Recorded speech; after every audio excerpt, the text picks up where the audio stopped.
Hoje o programa Flávio Rico recebe Ana Paula Padrão.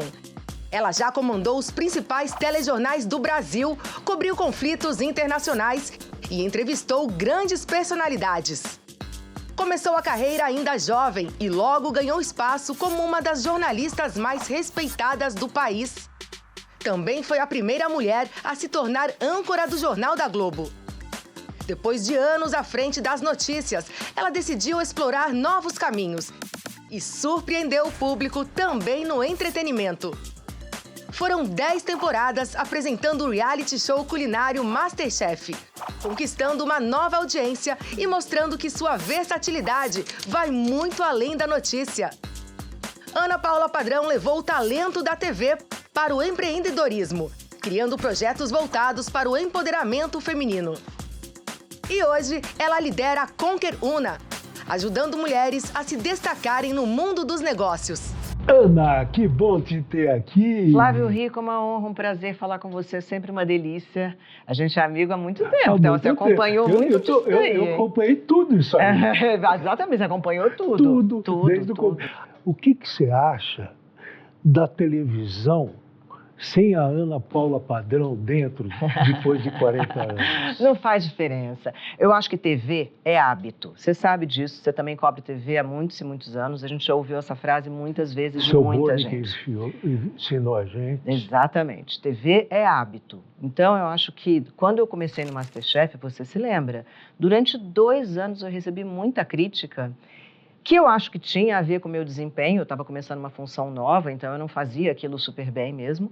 Mas também tem muito a ver com aquelas pessoas magoadas comigo, porque me aprovavam na função anterior, como âncora de telejornais, e o fato de eu ter deixado essa função na qual eu era aprovada, faz com que as pessoas digam: puxa, Ana, mas que coisa, você era tão boa naquilo, para que você foi para outro lugar que você nem tão boa é?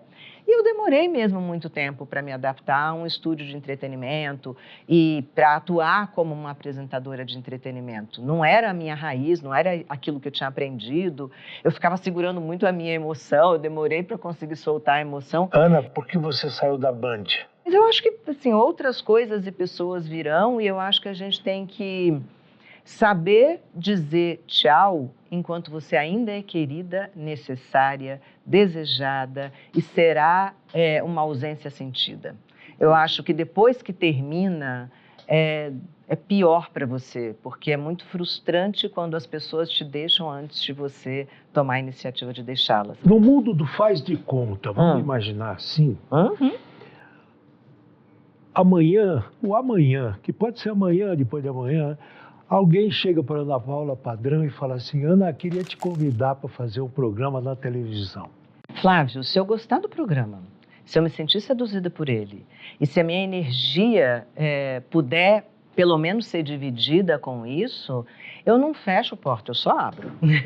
Você vê que lá no Master, puxa vida, aquele elenco todo é de amigos, a direção é de amigos, a TV Band é uma casa de amigos, e não é que eu disse assim, não quero mais trabalhar com vocês, vou embora.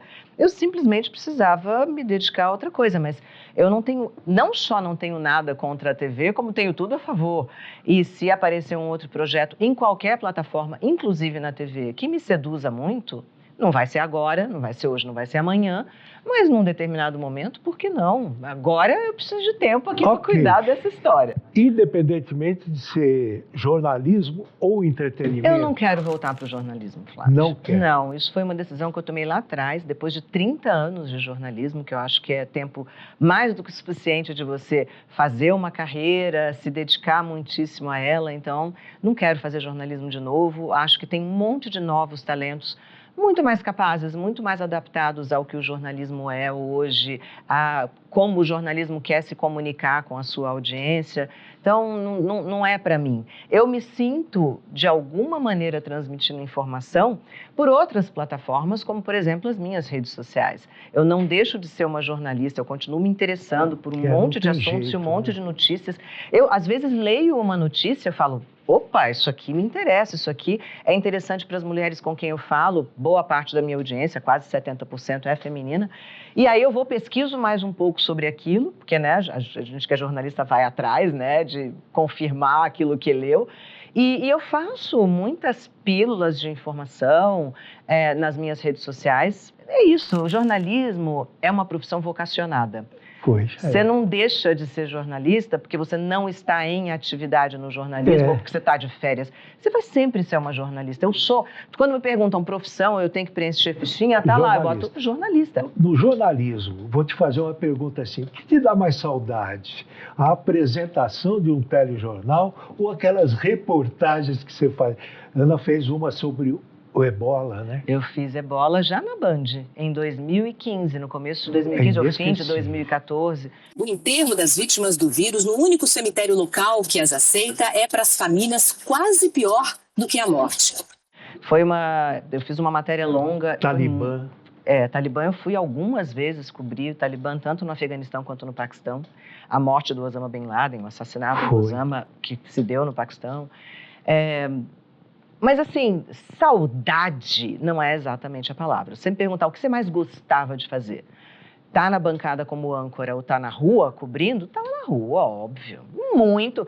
Para mim, bancada foi administração de carreira. Num determinado momento, você recebe o convite para ser âncora de um telejornal muito importante e diz, esse convite foi em Nova York? Eu morava em Nova York na época, adorava morar em Nova York. A partir dali, você podia viajar para muitos lugares do mundo. Na época, a gente tinha uma moeda mais valorizada, o dólar era quase 1 por 1, exatamente. Então, os orçamentos eram mais fáceis, as matérias eram mais simples de fechar. Eu saía de lá, ia para o Japão fazer matéria, eu saía de lá, ia para todos os cantos dos Estados Unidos. Era muito legal do ponto de vista de você conseguir imaginar um assunto que você queria fazer, cobrir, e efetivamente convencer a emissora de que era um bom assunto e de que o seu orçamento era enxuto o suficiente para você fazer. Então, eu adorava morar lá. Mas, eu por mim teria ficado lá mais uns anos, uns bons anos. Mas quando veio o convite, não era simplesmente para deixar de ser correspondente. Era para assumir uma bancada importante que eu sabia que ia guinar a minha carreira para um outro lugar e que seria uma excelente volta para o Brasil. E aí eu pedi um tempo eu ainda tinha umas reportagens grandes, inclusive Afeganistão, para fazer, mas acabei voltando e a partir de agosto de 2000 eu deixei de ser a jornalista de rua que eu era, cobrindo política, economia, lá fora, cobrindo assuntos internacionais, e passei a ser âncora de telejornal. Quantas vezes você me viu levantar da bancada para ir fazer matéria? Um monte.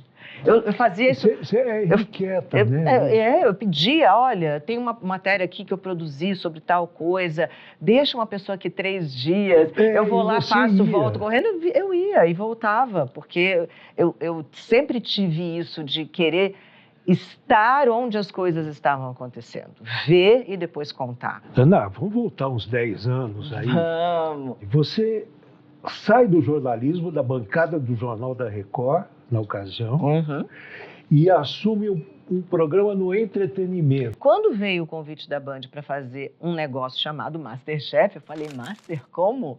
Porque eu nem conhecia o formato, apesar de que ele já era muito popular no mundo inteiro, eu não conhecia.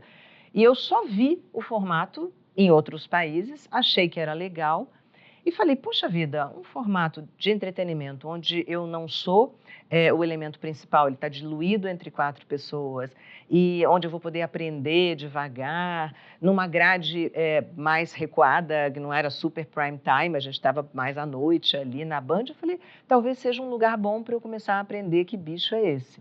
E fui. Nunca, nem nos meus melhores sonhos, nem dos meus colegas, a gente imaginou que ia ser o sucesso que foi em tão pouco tempo. E foi, né? No MasterChef, teve um momento que te marcou nesses 10 anos? Tantos, Flávio, tantos. Quem não se lembra da Elisa com aquele pote de goiabada na final da primeira temporada, e ela ganhou essa final, e ela não conseguia de jeito nenhum abrir o pote de goiabada, o pai dela estava ali, ela corre com o pote e ele faz a força mais gigantesca do mundo, abre para ela nos últimos 3 segundos, ela pega aquele doce, joga no prato e para tudo. Fura a tampa. Ei, traz aqui, ó.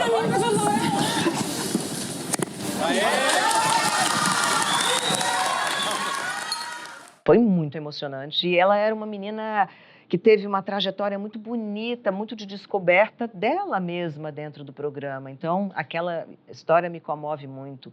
A história de todos os ataques machistas que a Daisy, que também ganhou Master Profissionais, sofreu durante a temporada, e a maneira como ela, muito sóbria, muito Conseguiu, elegante, resistiu, que não postura, devolveu, né? bonito assim de ver. 25 pontos para a Daisy, 21 para o Marcelo. Nesse último prato...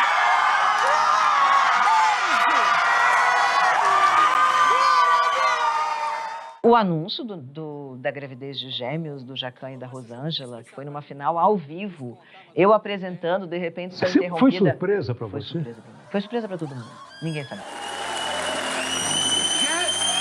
Dois bebês! Dois bebês, gente!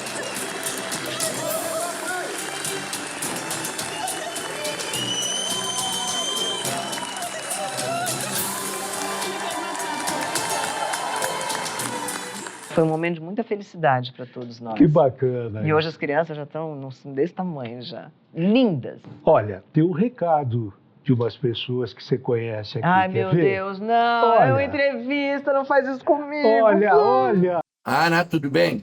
Por que você saiu do Masterchef? Me fala. Mas a vida é assim. Tua carreira é tão grande, tão cheia de felicidade, cheia de vida boa, que ajuda muitos outros. Fala pessoal, tudo bem? Eu venho aqui falar diretamente com a Ana Paula Padrão, minha amiga do peito e do coração, que ficou 10 anos no Masterchef. Lá nós rimos bastante, choramos bastante, aprendemos muito, mas infelizmente agora a Ana está saindo, seguiu um outro rumo aí da vida. Só tenho a agradecer esses 10 anos juntos. Uma pessoa muito do bem, um coração enorme, uma baita profissional, aprendi muito. Então, Ana, desejo um beijo grande, muita felicidade, espero te ver em breve. Muita gente espera vocês, dar todas essas dicas, tudo que você sabe, que a gente não sabe. Você me ensinou o que é televisão, você me ensinou o que é uma câmera, você me ensinou tanta coisa, que hoje, tudo que me anda da televisão que eu tenho no meu coração, eu devo a você. Então, um beijo grande, te amo muito, espero te ver em breve. Beijo. Obrigado, Ana. Fica com Deus e muito boa sorte nessa nova caminhada. Um beijo, tamo junto. Virou uma família, né? Oi, gente, bonitinho. Virou uma família, né? Virou uma família. É muito lindo, é muito bonitinho ver eles falando. Obviamente eles exageram muito, mas era uma família. Sabe aquela família que tretava todo dia de manhã? Vocês tretavam? A gente tretava, porque aí o Jacquin chegava atrasado. Aí eu ia lá pra fora esperar ele, já toda prontinha e maquiada, e fazia assim com o pezinho esperando ele. E ele, eu sei, mamãe, tô atrasada, mamãe. E entrava. Fogaça que eu ia puxar pela orelha. Assim, tinha uma relação muito legal, sentado ao lado da Helena e ficar ali tricotando com ela enquanto eles cozinhavam. Então era assim, sabe, um quebrava o galho do outro o tempo todo. Era muito bom, é muito bom. Mas também eu não saí porque eu não gostava, eu saí para fazer outras coisas, mas eu acho que foi o período mais feliz da minha vida. Mas você era como a diretora da classe, a diretora da escola. Não sei se eu era diretora da escola, mas eu era disciplinadora, sim. Eu sou Quer ver uma disciplinadora. bronca da Ana? Ai, meu Deus. Tem, quer Tem? ver, ó. Cada comentário ou avaliação que a gente faz, você vira a cabeça pro mezanino e dê risada. Acho uma pequena falta de respeito. Sim. Vocês fizeram um comentário que eu olhei ali porque a gente já sabia. Caroline, você é divertida, bacana, sorridente, Obrigada. simpática. Obrigada. A busca pela segurança que todos nós vemos permanentemente confrontada aqui dentro, porque o papel dos chefes é criticar o que vocês fazem, Sim. não deve transformar você em uma pessoa que você não é. Sim. Se você quer ir embora, por favor. Sim, não, eu vou Agora. continuar. Você vai ficar aí? Vou. Bem? Sim. É um compromisso? É. Beleza. Sim. Eu não conheço essa Ana, não. Tô conhecendo agora. Ana. Ai, Tem hora que você tem que dar recados mais duros mesmo para quem está participando. É parte do papel de quem está apresentando. Os chefes criticam muito o que eles estão vendo ali na frente deles, que é um prato de comida e todas as nuances em torno daquilo, ou às vezes um comportamento dentro da cozinha que não vai levar a um bom resultado, ou que não vai estabelecer uma boa relação com o colega, com quem ele vai ter que, né, depois na cozinha profissional se encontrar. E às vezes quando você coloca a regra ali clara, a pessoa diz, não, então tá bom, então vou topar a regra. Uma curiosidade minha, o formato vai mudar. Vai mudar, porque não vai ter mais apresentador. É mesmo? Já é uma informação? É uma informação oficial. Opa! Como é que você vê, você com a experiência que você teve lá de 10 anos, aquele formato sendo conduzido sem a figura da Ana Paula ou de um apresentador? Os chefes é que vão se encarregar mais disso aí. Flávio, eu acho que vai ser um trabalho um pouco maior para a direção, porque eu colaborava muito no fluxo da gravação dentro do estúdio. Os chefes tinham que se preocupar menos com o roteiro, porque eu era encarregada de me preocupar com o roteiro, que não é um roteiro fechado, né? É só um guia para a gente ir gravando, mas eu sabia qual a hora em que eu tinha que mudar para tal coisa, qual a hora em que eu precisava. Eu me preocupava muito com o roteiro, agora eu acho que eles realmente vão ter que se preocupar mais com o roteiro. Mas como te disse no começo, eu acho que TV é hábito. Eles vão se habituar, a direção vai se habituar e o público vai se habituar. Eles já estão muito acostumados com esses 3 chefes. E talvez seja até divertido no início ver eles tentando dar as regras, talvez dê um molho para o programa que seja um barato de assistir, né? Eu acho que vai acabar sendo muito divertido. Mas uma curiosidade que eu tenho, como que é a Ana Paula Padrão na cozinha? É boa! Não fala. É boa, pergunta para os amigos. Pergunta para os amigos. A especialidade, qual é? Tenho uma especialidade, eu gosto muito de coisa do mar. Eu gosto muito de peixe, frutos do mar. E eu acho que, como eu tive casa de praia há muito tempo, eu comprava as coisas ali do lado, frescas, e eu me acostumei mais a fazer frutos do mar do que carnes vermelhas. E é uma dieta que eu curto, sabe? Essa coisa mediterrânea de só frutos do mar, com vegetais, óleo de oliva e azeitona. E você é meio aventureira, né, Ana? Eu sou. Já fui mais. Hoje eu tô mais quieta. Sacoleira? Eu já fui muito, assim, se tinha um lugar no mapa que de longe eu não conseguia saber qual eu ia chegando perto, quero ir pra cá. Vou lá. E foi? E muitas. A primeira vez em que eu fui ao Butão, por exemplo, não foi a trabalho, foi a passeio. Eu falei, eu quero visitar esse país. Dava um trabalho viajar no Butão, porque não tinha estrada direito, não tinha uma ponte, não tinha um túnel. Dizem que hoje está um pouco melhor, assim, mais fácil de viajar, mas você tinha que reservar um tempo da sua vida, porque era um dia inteiro, Até 2, chegar. 3 de estrada para você ir de uma cidade para outra, tudo ali, né, no alto do Himalaia, então muita vila, muito no alto, aí você tinha que descer a montanha inteira, passar pelo vale, subir toda outra montanha para chegar numa cidade que se tivesse uma ponte era muito mais fácil. Se tivesse que voltar para um desses lugares, para qual você voltaria? Eu não voltaria para nenhum, ia para um novo. Né? Vamos conhecer um negócio diferente que eu não conheço. Sabe um lugar que eu conheci mal e eu quero muito fazer?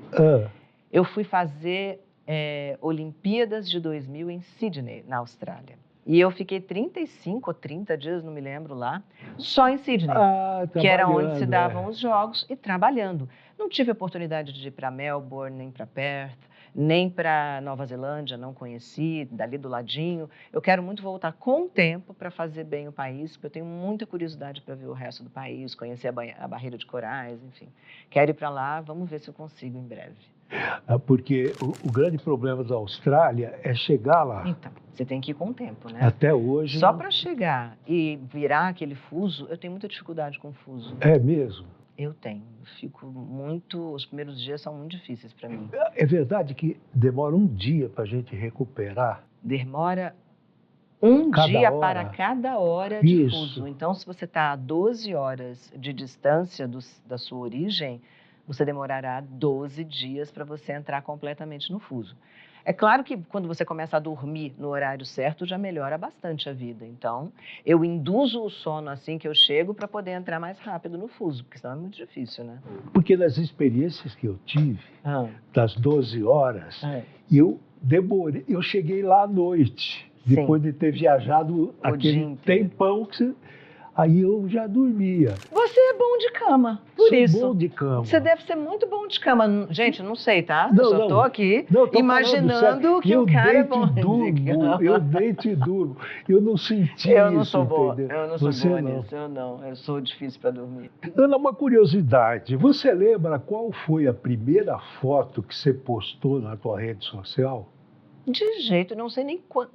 Primeira foto da minha... Deve ter sido o Instagram, que foi a primeira rede que eu abri.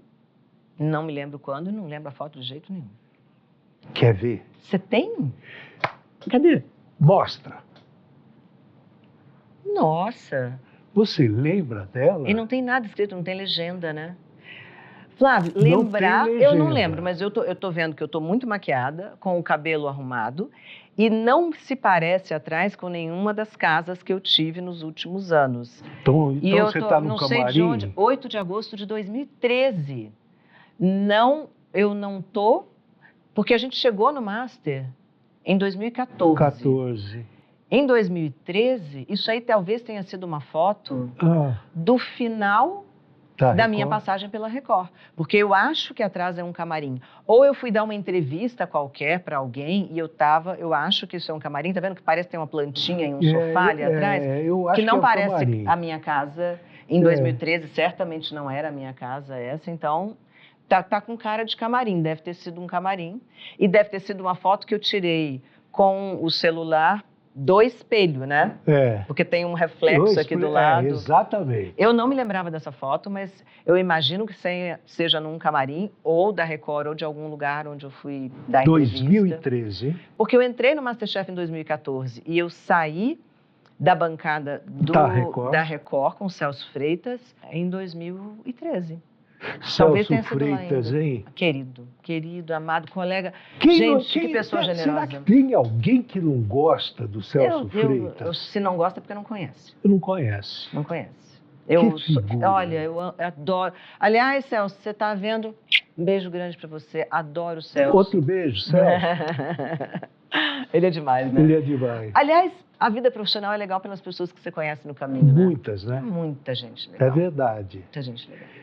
Vamos para a segunda foto, quer ver? Segunda foto do... Do Instagram, olha lá. Ah, essa eu sei onde foi. Essa você lembra. Lembro perfeitamente. Essa mulher... 2023, agosto. Sim, mas ela não foi feita em agosto de 2023, eu acho. Você postou. Eu postei em 2023. Essa foto deve ter sido feita em 2000, porque ela é de uma escola clandestina de mulheres em alguma cidade do Afeganistão. Suponho que seja Cabul, a capital, ou Kandahar, lá no sul do país. E eu me lembro que essa era uma das mulheres que conduziam escolas clandestinas de meninas ou cooperativas clandestinas de mulheres debaixo do regime talibã. Então, como elas não podiam sair, trabalhar, você vê que ela está num ambiente fechado, sem a burca, sem usar a burca, e elas me davam entrevista desse jeito.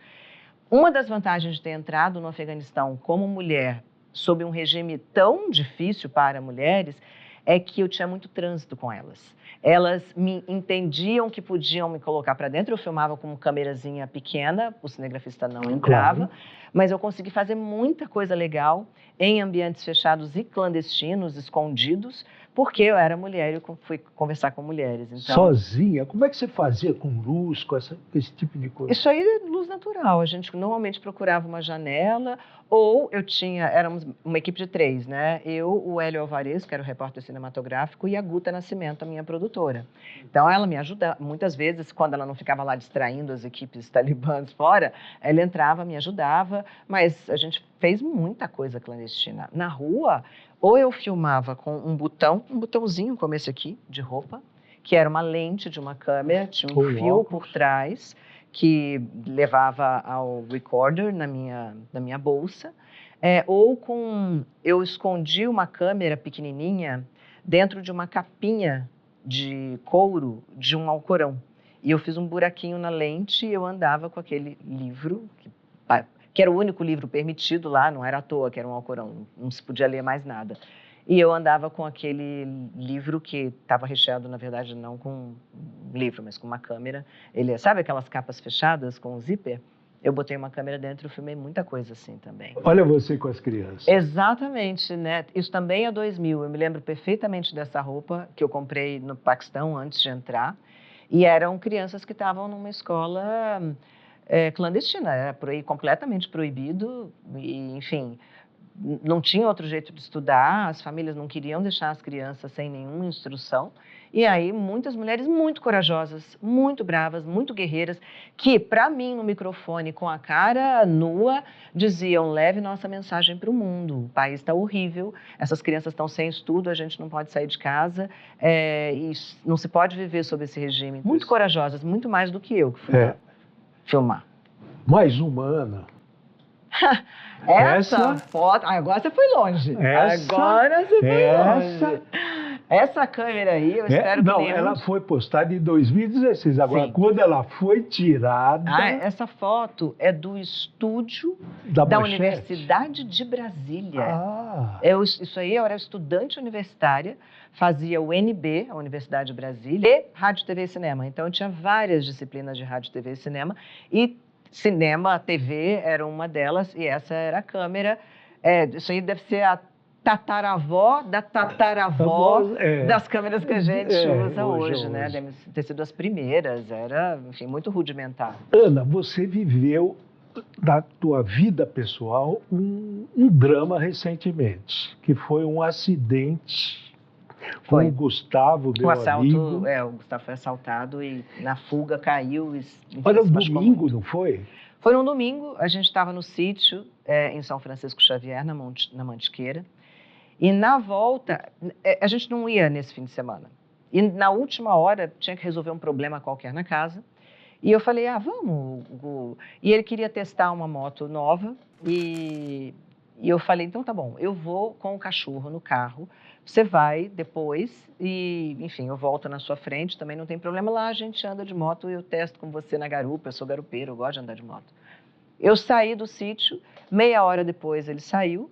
Ele sempre me fazia ir na frente, porque se acontecesse alguma coisa comigo, ele passava atrás, me varrendo atrás.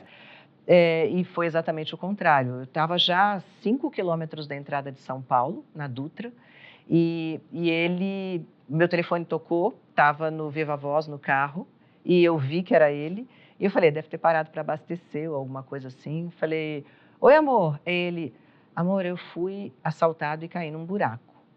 Aí eu comecei a olhar se tinha acostamento, eu falei, onde? Ele, na Dutra. Eu falei, não tem buraco na Dutra, Gu. Onde você está?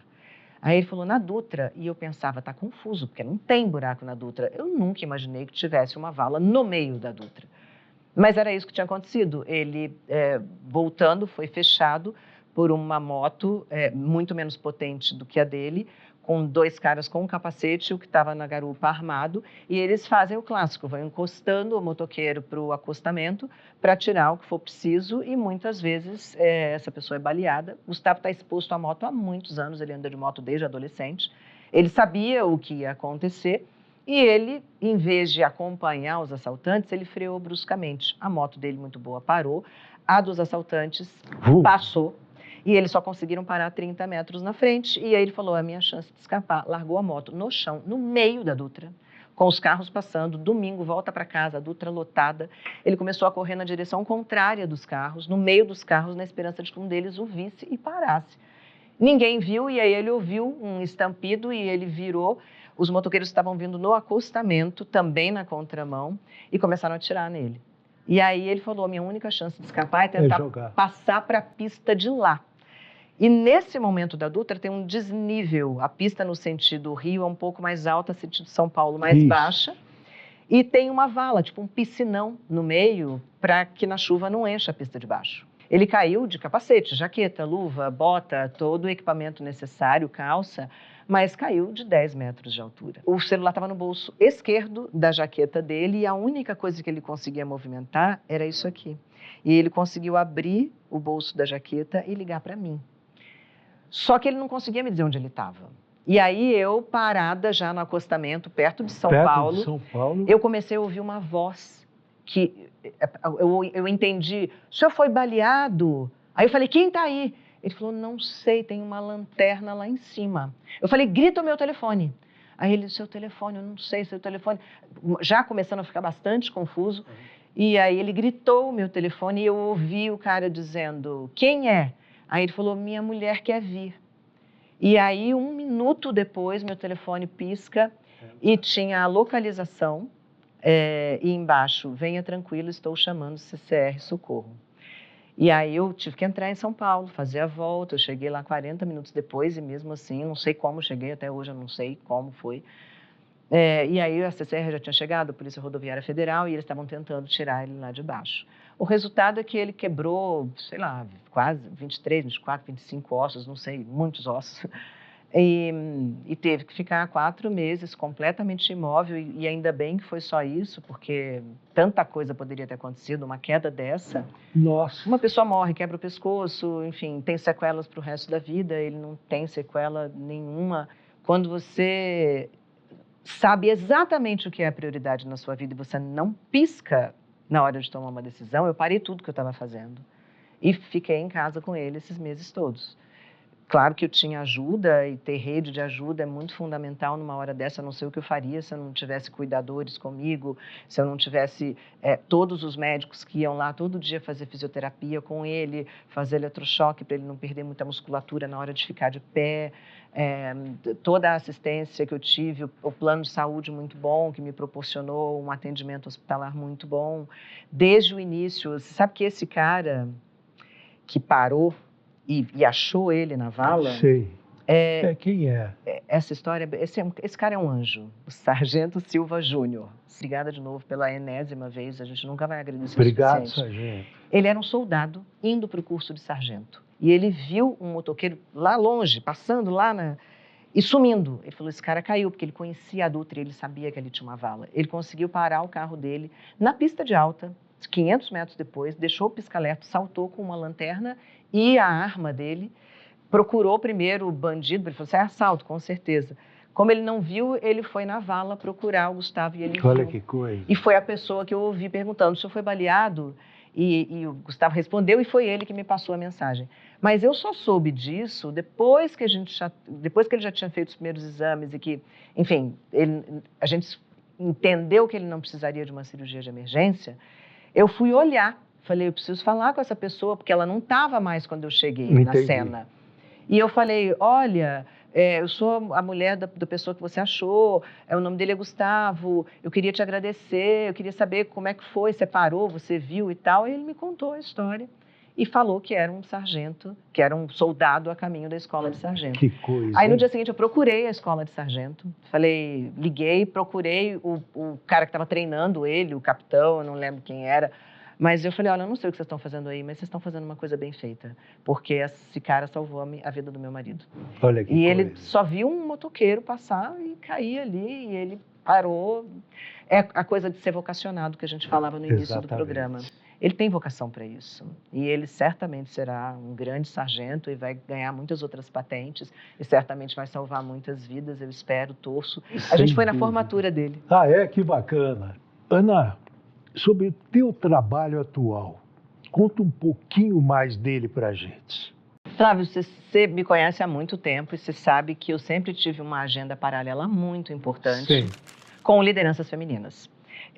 Eu sempre gostei muito de falar com mulheres e de estudar o comportamento feminino e sempre guiei, pelo menos uma parte das reportagens que eu fazia, para o olhar feminino sobre aquilo. Então, no Afeganistão, para citar uma série de matérias muito conhecida, então eu mostrei muito as limitações, as incríveis limitações à vida de uma mulher num país onde ela não podia estudar, ela não podia trabalhar, ela não podia sair desacompanhada de um homem da família, e eles nem sempre estavam lá presentes. Eu sempre me interessei muito pelo olhar feminino do mundo, sabe? Você acha que esse teu momento do jornalismo, que sem querer ou querendo, você voltava para o lado da mulher? Sempre. Eu sempre tive um viés.